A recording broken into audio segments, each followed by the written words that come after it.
শিবরাত্রির দিন শিব ঠাকুর বাড়িতে নিয়ে এলো সুখবর। Good morning everyone, welcome back to the channel Rojnamcha. আজকে তো শিবরাত্রি, সকাল সকাল উঠেই রান্নাঘর সব পরিষ্কার করে তোড়জোড় শুরু করে দিয়েছি। রাকেশ এখনও ঘুম থেকে ওঠেনি, আজকে 8টা বেজে গেছে। আমারও স্কুল নেই, ওই জন্য এখন ডাকছি না, আর একটু পরে ডাকবো। পরশুদিন যেহেতু শরীরটা খারাপ ছিল তাই জন্য রেকর্ডিং করতে পারিনি, কালকে অনেক রাত অবধি জেগেছিল। চলো আজকের ব্লগটাকে শুরু করি আর তোমাদের সাথে সমস্ত শেয়ার করবো আজকে সারাদিন কী কী করলাম। তোমাদেরকে তো কালকেই বললাম সাবুর খিচুড়ি করবো, ওইটার অ্যারেঞ্জমেন্টটা আগে করে নিই, কেননা এখন রাকেশ অফিস যাবে, ওর জিনিসপত্র গুছিয়ে দিতে হবে। স্নান তো করতে যেতে পারবো না, আর পুজোও পারবো না করতে। আর কটায় যেন শিবরাত্রি লাগবে, 8টা কততে, যদিও টাইমটা হয়ে যাচ্ছে, কিন্তু তাও ওর কাজকর্মগুলো সেরে দিয়ে এদিকে আমার রান্নাটাও করে ফেলি। তারপরে ও চলে যাওয়ার পরে শান্তি মনে আমি পুজোটা করবো। নিচে রান্না দিদিকেও রান্নাটা করতে দিতে পারতাম, কিন্তু উনি আবার কোনো কিছু মানামানি করেন না, যেই হাতে মাছ ধরছেন সেই হাতেই আবার এই ধরছেন। তাই জন্য আমি ভাবলাম ওপরেই রান্নাটা করে নিই। এবার রান্নার জোগাড় যন্ত্র শুরু করি। অন্যান্য দিন সকালবেলা ঘুম থেকে উঠে ঝনকের খাবার রেডি করার জন্য তোড়জোড় শুরু করি। আজকে কিন্তু তা না, আজকে নিজের জন্যই সমস্ত শুরু করেছি করা। আসলে কি বলো তো, আমি একা থাকলে আমার কাজে স্পিড থাকে, যেই ঝনক আর রাকেশ উঠে যায় না, আমার কাজে একদম স্পিড থাকে না। ওরাও জ্বালাতন করে, তাই জন্য আজকে সবার আগে লেগে পড়েছি আমার সাবুর খিচুড়ি করতে। এই তো সবজি আমার মোটামুটি কাটা কমপ্লিট। এবার আর তার সাথে করব বেগুন ভাজা। বেগুনগুলোও এখন কেটে রাখি, একবারে সমস্ত কাটাকুটিগুলো সেরে রাখি। আর খিচুড়ি মানে তো ডাল লাগবেই, ডালটা মাস্ট। এই যে মুগ ডাল ঢেলে নিচ্ছি, এটা ধুয়ে নেবো এবার। সব রেডি করে নিয়েছি, সবজি কেটে নিয়েছি, আদা বেটে নিয়েছি, সাবু তো কালকে রাত্রিবেলায় ভিজিয়ে রেখেছিলাম, মুগ ডাল ধুয়ে নিয়েছি। টমেটোটা এখনো কাটিনি, কাটবো একটু পরে। শুরু করি রান্নাটা। আজকে তোমাদের সাথে রান্না করতে করতে একটা গল্প বলি। যখন ছোট ছিলাম তখন মায়ের কাছে বায়না করতাম আমিও শিবরাত্রি করব, আর মায়ের আশায় বসে থাকতে হতো কখন মা রান্না করে দেবে, কখন মা পুজোর জন্য সমস্ত কিছু জোগাড় করে দেবে। এখন আর কারোর তো আক্কা করি না, নিজের কাজ নিজেই করে নিই। একবার জানো তো কি হয়েছিল? শিবরাত্রির সময় আমি উপোস করেছি, মাকে বলেছি আমি উপোস করব। মা বলেছে ঠিক আছে কর। এবার মা আমাকে সাবুর খিচুড়ি বানিয়ে দেবে বলেছে। খিদে পেয়ে গেছে খুব, তখন বাজে প্রায় 12টা। সকাল থেকে তো কিচ্ছু খায়নি, মায়ের কাছে একভাবে বায়না করে যাচ্ছি, ও মা আর কখন খাবো আর কখন খাবো। মাও তো উপোস করেছে। মা তখন বলছে দাঁড়া আগে রান্নাটা করি তারপর তো খাবি। আর মা যেহেতু উপোস করেছে, মাও তো মুখে দিতে পারছে না কিছু, আন্দাজে রান্না করেছে। এরপরে খেতে বসার পর কুমড়ো ভাজাও করে দিয়েছিল। কুমড়ো ভাজাগুলো ছিল একটু শক্ত, আর সাবুর খিচুড়িটা যেহেতু টেস্ট করে করেনি, ওই জন্য সাবুর খিচুড়ির মধ্যে নুন কম। সেই খেতে বসে আমার কি মেজাজ! মাকে তো খুব মেজাজ দেখিয়েছি, আমি এরকম খেতে পারবো না, এরকম খাওয়া যায় নাকি, এইসব বলে যে কি করেছি আমি, এখন ভাবলে হাসি পায়। তখন মা আমাকে বলেছে তোকে কে বলেছিল বলতো শিবরাত্রি করতে, আর কে বলেছিল উপোস থাকতে? আমি তো বাবার জন্য রান্না করেই ছিলাম। এইসব কথা এখন মনে পড়লে মনে হয় যে কত ছেলে মানুষ ছিলাম, তাই না? আর এখন ঝনককে সামলাচ্ছি, রাকেশকে সামলাচ্ছি, আর নিজেকে সামলাতে তো কবেই শিখে গেছি। এবার আসি এখনের কথায়। সাবুর খিচুড়ি করছি তো ঠিকই, কিন্তু এটা যখন আমি খাবো তখন তো পুরো এটা জমে একেবারে দলা হয়ে যাবে। তখন আমাকে আবার ডবল খাটনি করতে হবে, এর মধ্যে জল দিয়ে আবার এটাকে পাতলা করে গরম করতে হবে। সে যাই হোক, যখন করতে হবে তখন দেখা যাবে। আমার রান্না মোটামুটি প্রায় কমপ্লিট। এবার ঝনককে খাওয়াবো, তারপর রাকেশের ফল কাটা, শ্বশুরমশাইয়ের ফল কাটা, ওর টিফিন গুছিয়ে দেওয়া, এসব কাজ তো আছেই।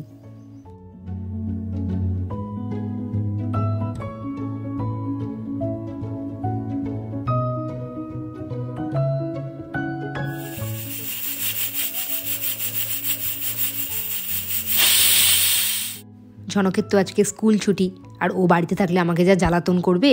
রাকেশ বেরিয়ে যাওয়ার পর তাই ভাবলাম ওকে আজকে ওর দিদির সাথে ওই অঙ্গনওয়াড়ি স্কুলে পাঠিয়ে দিই। এই যে দুজন মিলে এবার যাচ্ছে, জেম্মার সাথে আজকে ওই স্কুলেই যাক।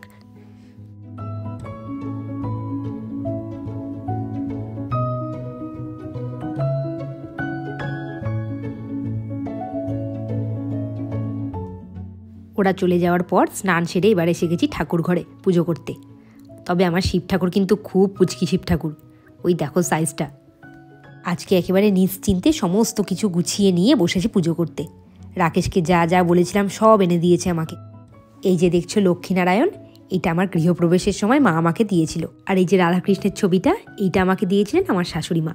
বাকি সমস্ত ঠাকুর আমারই কেনা।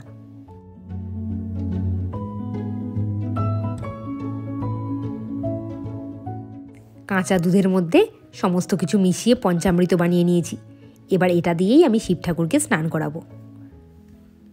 আমি আবার শিবরাত্রি, নীল এইসব পুজোর দিন বাড়ির ঠাকুরকে রেখে বাইরে মন্দিরে গিয়ে পুজো দিতে একদম পছন্দ করি না। ঘরের ঠাকুর বাইরের ঠাকুর সব তো একই। আমার শিবলিঙ্গটা এতটাই ছোট, এই মালাটা পরাতে গিয়ে আমি একেবারে হিমশিম খেয়ে যাচ্ছি। দেখো,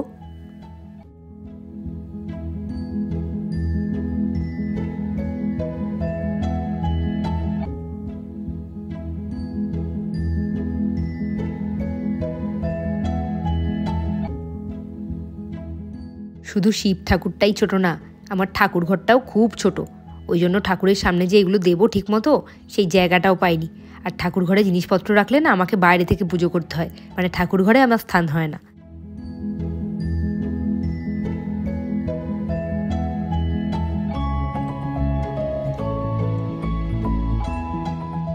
শুনেছি শিব ঠাকুর নাকি একটা বেলপাতাতেই সন্তুষ্ট।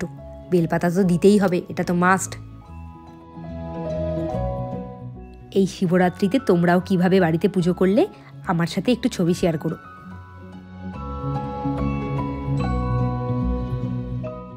আমার বাড়িতে যিনি কাজ করেন, গীতাদি, আমার জন্য এই আকন্দ ফুলটা নিয়ে এসেছেন। কেন বলো তো, যদি আমি ফুল না পাই। আর ওই যে বেলটা দেখলে, ওই বেলটা জোগাড় করে দিয়েছে আমার বাবা, মানে আমার পুজো করাতে প্রত্যেকটা লোক আমাকে হেল্প করেছে।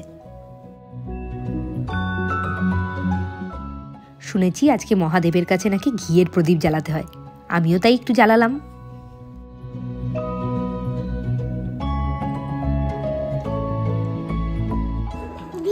পুজো করে এসছি, পটি করে বসে আছে।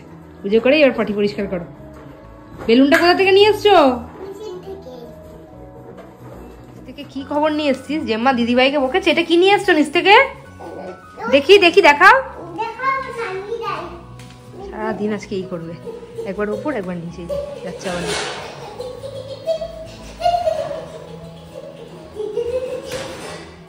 তোমাদের সাথে সুখবরটা তাহলে শেয়ার করেই ফেলি।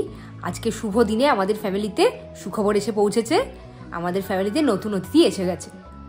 আর মা এবং বেবি দুজনেই খুব ভালো আছে। এইটুকু খবর পেলাম, তোমাদের সাথে শেয়ার করে দিলাম। আবার যখন খবর নতুন পাবো তখন সেটাও তোমাদের সাথে শেয়ার করব। আসলে ওখানে টাইম অ্যাডজাস্টমেন্টটা তো অন্যরকম। এখানে যখন আমাদের সকাল হয়ে যায় তখনও ওখানে রাত। বারবার ফোন করে ডিস্টার্ব করাটা ওদেরকে ঠিক না। এইটুকু খবর পেয়েছি, তাই এইটুকু তোমাদেরকে জানিয়ে দিলাম। ঝনকও খুব খুশি হয়েছে, ঝনকের খেলার সাথী এসে গেছে। কবে দেখা হবে সেটা জানি না হয়তো ঝনকের সাথে, কিন্তু খেলার সাথী তো আরেকজন বাড়লো, চেরি বেরিয়ে আছে আরেকজন বাড়লো। ঝনক, তুমি কি খুব খুশি? দেখেছো, ঝনকও কিন্তু খুব খুশি। আমাদের ফ্যামিলি আরও জমজমাট হয়ে উঠছে আস্তে আস্তে। ঝনককে খাইয়ে দিয়েছি, সকাল থেকে না খেয়েই প্রায় আছি আমি। ওই প্রসাদ পুজো করার পর একটু খেয়েছি। ফল খেতে আর খেতে ইচ্ছে করলো না, আর ফল খালি পেটে খেয়ে যদি গ্যাস হয়ে যায়। এবার বেগুনটা ভেজে নেবো, ভেজে নিয়ে তারপরে খাওয়া দাওয়া শুরু করবো। একার জন্য যদিও তেমন কিছু করতে ইচ্ছে করে না, কিন্তু আজকে বেগুন ভাজাটা করেই ফেললাম। তার কারণ শুধু শুধু খিচুড়ি খেতে ভালো লাগে না। বেগুন ভাজাতে তো খুব তেল টানে, যাতে একটু কম তেল টানে ওই জন্য আগের থেকে নুন, হলুদ আর চিনি মিশিয়ে মাখিয়ে রেখেছিলাম। রান্না করার সময় এই একটা জিনিস আমার খুব ভয় লাগে, তেলের মধ্যে কিছু ছাড়তে। যেই ছাড়ি সাথে সাথে এদিক ওদিক থেকে তেল ছিটে আসে, ওইটাই আমার ভয়ের ব্যাপার আর কি। কি হারে তেল ছিটছে দেখতে পাচ্ছ। এখন কিছুক্ষণ হাই ফ্লেমেই রেখে দেবো, তারপরে উল্টে নিয়ে ঢাকা দিয়ে লো ফ্লেমে ভেতরটা সেদ্ধ হওয়ার জন্য দেব। আমার মা তো রান্না ভালো করেই, তার সাথে ভাজাভুজি যা দারুণ করে না। মায়ের নাম আমরা দিয়েছিলাম একসময় ভাজা স্পেশালিস্ট। দারুণ ভাজা করে, বেগুন ভাজা বেসন ছাড়া করে, কিন্তু খেলে যেন মনে হবে বেসন দিয়ে করেছে। কি ভালো যে হয় খেতে, আর কি বলবো তোমাদেরকে। এই তো একদিকে আমার বেগুন ভাজাগুলো প্রায় হয়েই এসেছে, আর অন্যদিকে বসিয়েছি সাবুর খিচুড়িটা গরম করতে। কেননা ঘি দিয়ে খাবো তো, ঘি দিয়ে আবার ঠান্ডা ঠান্ডা জিনিস খেতে একদম ভালো লাগে না।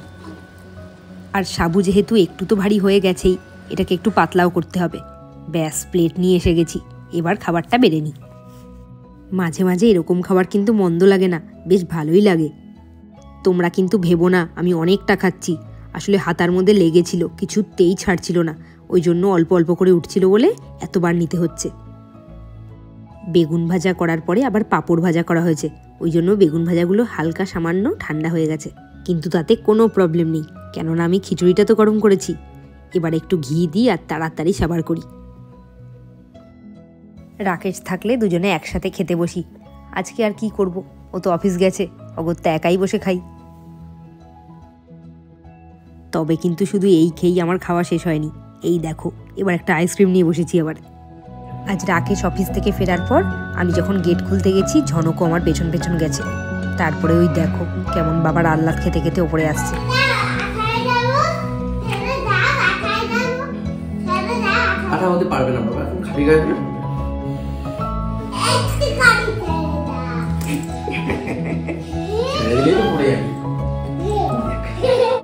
ছোটবেলায় রাকেশ ঝনককে নিয়ে এরকম করতো, ওকে কোলে নিয়ে পেছন দিকে কাত হয়ে থাকতো, আর ও তো পড়তো না, বলতো এই দেখো আঠার সাথে লেগে আছে।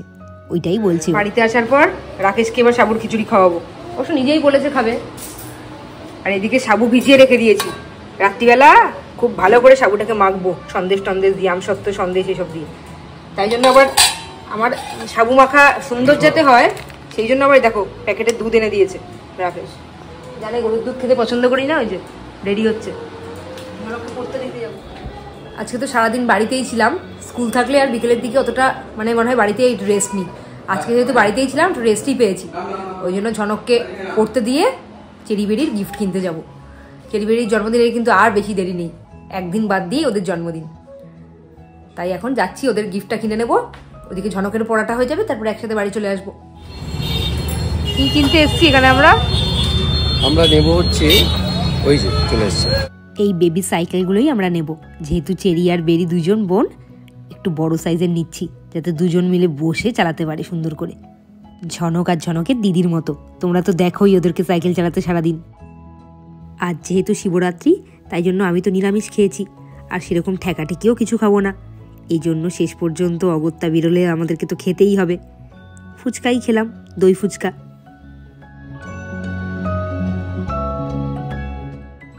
যখন ফুচকা খেতে এসেছি, তার পাশে দেখলাম একটা শিব মন্দিরে বেশ সুন্দর গান হচ্ছে আর সবাই পুজো দিতে যাচ্ছে।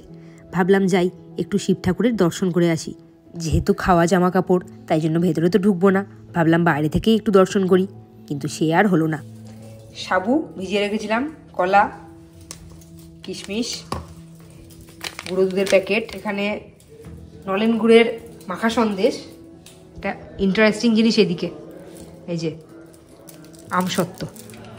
যা মাখবো না আজকে এটা। সবাই একটা ব্যাপার শুধু ভাবো, আমি আজকে পুজো করলাম, উপোস করলাম, সাবু খিচুড়ি করে তো খেলাম, ও কিন্তু ভাত খেয়েছে। রাত্রিবেলা যেই দেখছে সাবুটাকে বেশ ইন্টারেস্টিংভাবে মাখা হচ্ছে, সেই লোকটা সামলাতে পারলো না, বলছে আমিও খাবো, ওই জন্য বেশি করে মাখছি। সন্দেশ বেশি দেবো না, মোটা হয়ে যাচ্ছ, ঠিক আছে? সে তুমি যেটা ভালো বোঝো করো, কিন্তু একটা ব্যাপার আমি তোমায় বলে রাখি, সেটা হচ্ছে যে এটুকু দুধে কিচ্ছু হবে না। তুমি কেন খাচ্ছ? তুমি তো উপোসও করলে না, কিছুই না। আরে আমি তো সব ব্যবস্থা করে দিয়েছি না, ঠাকুর পুজোর সমস্ত কিছু বাজার টাজার করে এনে দেওয়া। তুমি বলেছো যে দশকর্মার ভান্ডার থেকে ঘি মধু আনতে। আমি জানি যে আমরা যেমন আমাদের সন্তানকে বা আমাদের বাড়ির বয়োজ্যেষ্ঠদেরকে কখনো খারাপ জিনিস খাওয়াই না, ঠিক তেমনই ঠাকুর পুজোতেও বেস্ট কোয়ালিটির ঘি আর মধুই ব্যবহার করা উচিত। এটা আমি সবাইকে বলেছি, তুমি যে সব জোগাড় করে দিয়েছো, ওই গুড় ভেজানো জল আর হচ্ছে ডালদা ঘি আর মধু হিসেবে চালিয়ে দেওয়া, ওটা ঠিক না। শুধু তুমি না, বাবা আমাকে বেল জোগাড় করে দিয়েছে মানে আমাকে সব দিক দিয়ে সবাই হেল্প করেছে। গীতাদি পর্যন্ত আমাকে হেল্প করেছে। গীতাদি আমাকে আকন্দ ফুল এনে দিয়েছে। আকন্দ ফুল তো আমি কিনে এনেছিলাম। মালা তো তুমি এনেছো, কিন্তু গীতাদি জানতো না। কিন্তু এই যে যদি এই যে আমাদের মাখা রেডি, একেবারে রেডি। দেখে মনে হচ্ছে না পায়েস? না, খেয়ে বলো কেমন হয়েছে। মুখটা তো হাসি হাসি হয়ে আছে, দেখেই বোঝা যাচ্ছে যে ব্যাপারটা বাম্পার ভাবে জমেছে। বাম্পার ভাবে হবে না কেন? মাখা সন্দেশটা দিয়েছি বলে টেস্টটা ভালো হয়েছে বেশি। আর চায়ের দুধটা এনে খুব ভালো কাজ করেছো। এটা গরুর দুধে ভালো হতো না, তো টেস্ট হতো না। এক চামচ খেয়ে আমাকে দোকানদারই বললো যে এর সাথে যদি একটু চায়ের দুধ মেশানো যায়। আচ্ছা, এক চামচ খেয়ে আমাকে একটু বলো। মাঝে মাঝেই খাবো এখন থেকে, না? খাওয়াই যায়। আমরা দুজনে এরকম বক বক করতেই থাকি, আর কত শুনবে তোমরা এসব। তার থেকে ঘুমিয়ে পড়ো এবার, অনেক রাত হয়ে গেছে। গুড নাইট সবাইকে। আবার কালকে একটা নতুন ভ্লগ নিয়ে তোমাদের সাথে দেখা করব।